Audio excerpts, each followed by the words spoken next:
2024 সালের July August বিপ্লবে শাহাদাত বরণকারী 2 সহস্রাধিক ছাত্র জনতা রক্তের বিচার না হওয়া পর্যন্ত বাংলাদেশের রাজনীতিতে আওয়ামী লীগ এবং হাসিনার মান নিশানা এদেশের মানুষ বরদাস্ত করবে না।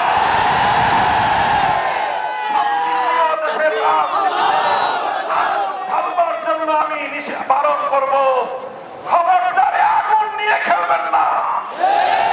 এদেশের প্রতিটি শান্তিকামী মানুষের হৃদয়ে সবে আগুন তুষের মতো জ্বলছে।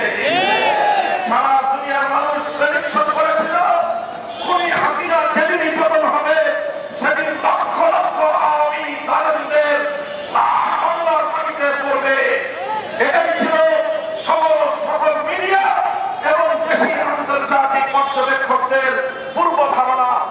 কিন্তু বাংলাদেশের শান্তিপ্রিয় বিপ্লবীরা সকল আশঙ্কা, সকল সেই পূর্ব ধারণাকে মিথ্যা প্রমাণ করে দিয়ে আওয়ামী লীগের কোন অত্যাচারীর গায়ে, কোন খুনির গায়ে বিচার বহির্ভূত হস্তক্ষেপ করা হয় নাই।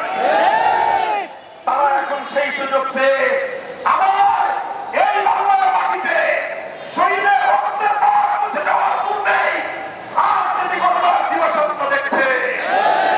আমরা পরিষ্কার ভাষায় বলে দিতে চাই, আওয়ামী লীগ বাংলাদেশের রাজনীতিতে আসতে হলে আমাদের পাশের ভর্তি আসতে হবে। রক্ত দেব, জীবন দেব, খুনি বাংলাদেশ বিরোধী শেখ হাসিনার ব্যাটসম্যানদেরকে বাংলার রাজনীতিতে পুনর্বাসন করব। যে কোনো পদক্ষেপকে আমরা রুখে দেব ইনশাআল্লাহ।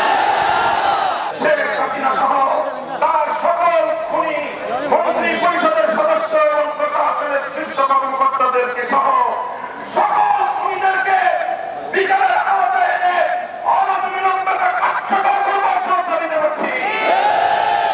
বিগত ফ্যাসিবাদী ভারতীয় দালাল সরকার, ভিনদেশী চক্র, ভিনদেশী এজেন্ট হাসিনা সরকার বাংলাদেশে অব্যাহতভাবে চলে আসা বাংলাদেশের পাসপোর্ট থেকে ইসরায়েলের যে সিল মোহর ছিল, বাংলাদেশ ইসরায়েলকে স্বীকৃতি দেয় নাই।